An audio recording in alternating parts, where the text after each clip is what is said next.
Good day, class. Today I want to continue our discussion of Chapter 8 and building off of where we left off last time, which is the photoelectric effect. So with Einstein's contributions and explanation of the photoelectric effect in 1905, where he said that the energy of light was quantized in these photons, what he essentially has done, and subsequent experiments have shown to be correct, is that he has given light waves not only a wave nature, but a particle nature. And this is what is sometimes referred to as the duality or dual nature of light. It has both wave-type properties. It functions as a wave, it has wavelength, frequency, behaves like a wave, undergoes diffraction, etc. But it also has a particle nature. And this particle nature is exemplified in the fact that its energy is particleized, if you will, right? Is quantized in these particles or photons of light energy. Now, building upon this idea, there is another sort of phenomenon that had been observed at the time, or that was being observed, and this is what's called the emission spectrum of materials. And so it turns out, or what people were observing, is that when atoms or molecules absorb energy, that energy is often released as light energy. And some of that, of course, is visible light energy, and we start to see colored lights when these things are excited, right? Or when they're energized, if you will. So we observe this all the time now, right? You're familiar with it in things like fireworks, neon lights, etc. You've also probably noticed it if you've ever seen or done experiments in lab where you've burned different materials. And even if you haven't done it in lab, you've seen like campfires or log fires, right, where you get sort of a flame that looks like this, right, this sort of yellowy, and that's coming from a lot of sodium, right, sodium ions that are being heated up, and they tend to glow or give off this yellowy orange light. But it turns out that other elements give off their own characteristic colors of light, right? So you might get a purple light, or a red light, or a very white light from something like magnesium here. Now you can see over here with the elements, these are neon signs, right, that are filled with certain gases, right? So the bright red one here, the one that looks red-orange, is a neon that's having energy pass through it. It's being energized. And you can see these different noble gases have their own unique colors of light that they're giving off. Now, this was weird, right? That'd be no other way to put it, right? This was not expected, right? It was anticipated, or what was expected was that when you would, energize these things, and if they were to give off light energy, that they would give off all the wavelengths of light. And so the visible, what we visualize coming off that would be they'd all burn white, essentially, right? We'd give off all the colors of the rainbow. But of course we don't, right? We know that if we have fireworks that have certain elements in them, certain compounds that contain different metals, for example, that firework is a different color. Or, neon lights, right? When we put certain elements in that, you get neon lights, you get lights, the gases glow a certain color. And this is color given off. Or, and remember, that color is associated with a wavelength of light. That wavelength is associated with an energy of the photons being given off. So, we know this was observed, right?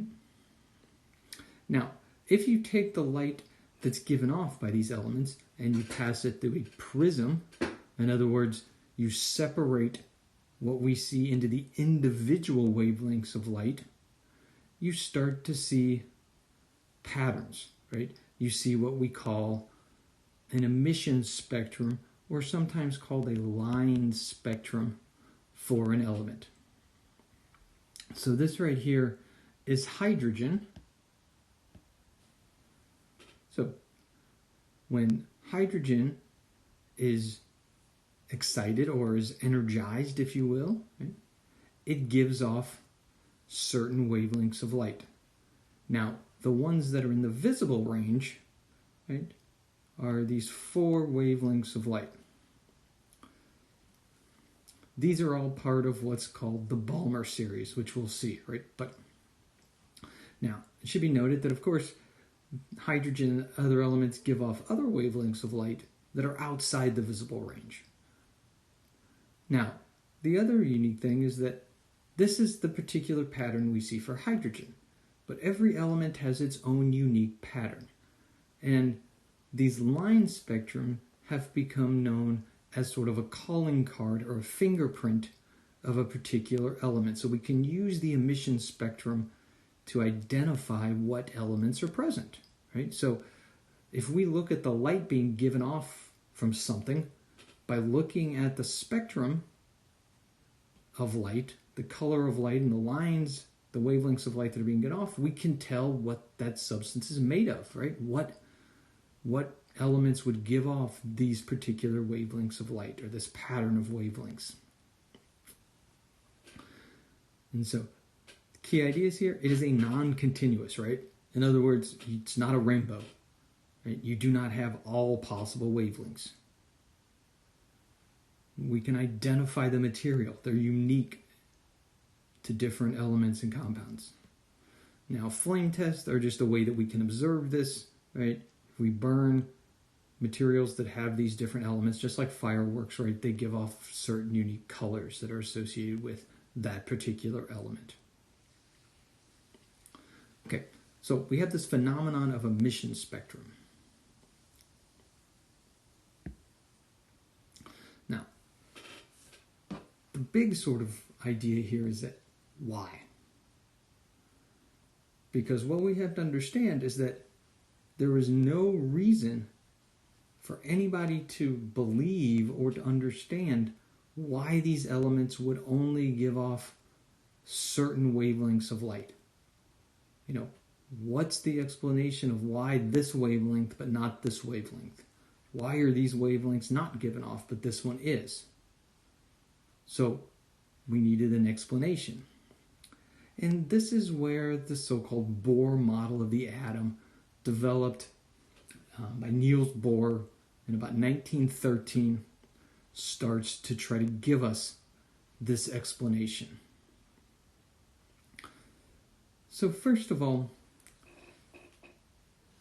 the Bohr model essentially states that if you have the nucleus at the center of the atom, that electrons can exist at certain distances away from that nucleus.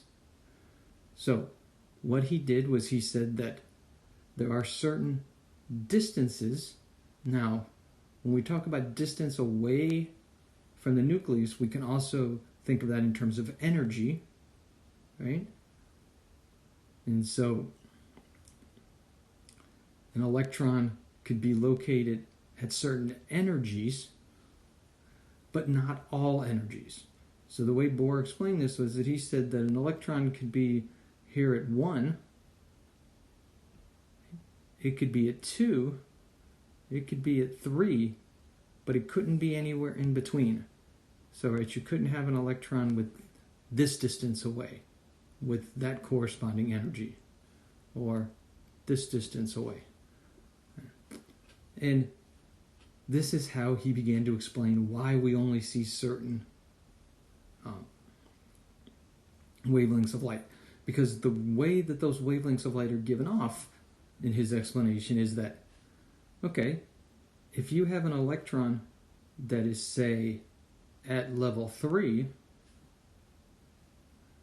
and it relaxes back down to level 2, okay, there is a certain energy gap between 3 and 2. And that energy is related to a frequency and or wavelength of light. And so when an electron drops by this amount, right, conservation of energy tells us, right, that energy doesn't get destroyed, it just gets transferred to some other form, and that form happens to be light energy or electromagnetic radiation, right? And it has to have exactly the same amount of energy as the electron lost, has to be given off as this light.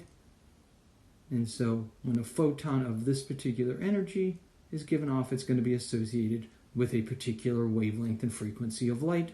And that's what we're seeing in the line spectrum. So if an electron can only have certain energies, or can only exist at certain energies, that means there's only a certain number of transitions, right? It can go from 3 to 2, it can go from 2 to 1, it can go from 3 to 1, etc. Right? So there is a limited number of energies of light that can be given off. Now, and this is going to be different for every atom, right? Because every atom, these energies are going to be at different positions, right? Because the nucleus is different for every atom, and so the stable locations for electrons away from this are going to be at different places.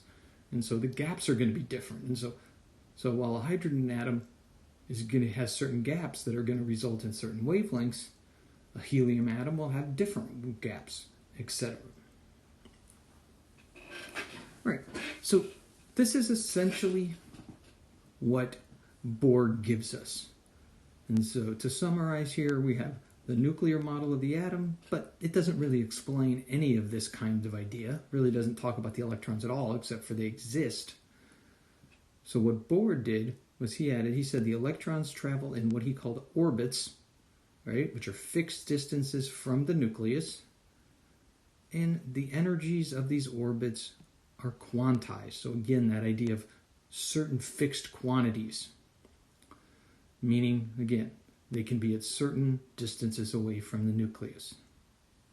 And that the wavelength of the photon released when the electron relaxes from one level to another has to be exactly equal to whatever the energy difference between those levels are. And so electrons absorb energy, they get excited, right? So when we talk about these fireworks or these flame tests, right? So you're putting energy in, the electrons are getting excited, those excited electrons are unstable, they relax back down to lower energy levels, and they give off electromagnetic light or light with wavelengths that are equal to the energy given off. Now, Rydberg gave us an equation that allowed us to sort of estimate what the wavelengths would be, right?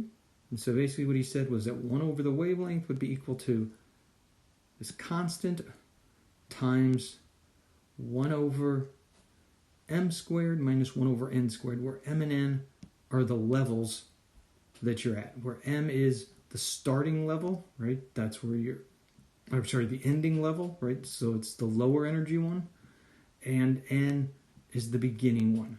So it's, in other words, final minus initial, right? As we've seen in a lot of different things here. So if we just look at, say, what wavelength a photon would be released if an electron relaxed from 6 to 2, all right? And this is in a hydrogen atom. So if we plug this in, we get our constant times 1 over 2 squared minus 1 over 6 squared equals 1 over the wavelength. It turns out, if you do the calculation, you get a wavelength of light of 410 nanometers. Or in other words, you get this light right here. It's that transition from 6 to 2 that's resulting in that line in our emission spectrum. Okay, so we have the Bohr model. So if we look a little bit more, right, we can see another sort of picture of the Bohr model. And we just saw 6 to 2 gives us that 410 light. Now, if we look at other transitions, right, it's the transition from 5 to 2 that gives us that violet light. It's that 4 to 2. That gives us the green light. And if we think about this, right? Think about the energy gap is smaller, right? Lower energy, right? What does that mean in terms of lower energy? Means lower frequency. Lower frequency means longer wavelength, right? Longer wavelengths are going to shift from where we're talking about the violet into the green, to the yellow, orange, and all the way out to the red. And so as the energies get smaller, you start to move toward the longer wavelengths of light. And so the last line over here in the red region is that transition from 3 to 2. And so all of these, again, are part of one series of hydrogen lines. Again, this is called the Balmer series, where all of these end at n equals 2. Now, of course, as I said, there are other wavelengths of light that are given off based on others. We have a bunch of them that end in level 1. These all exist in the ultraviolet range. We have ones that end at 3 that all exist over in the infrared. So we have this phenomenon of absorption spectrums, and Bohr explained this by giving us this idea of quantization of the energy of electrons.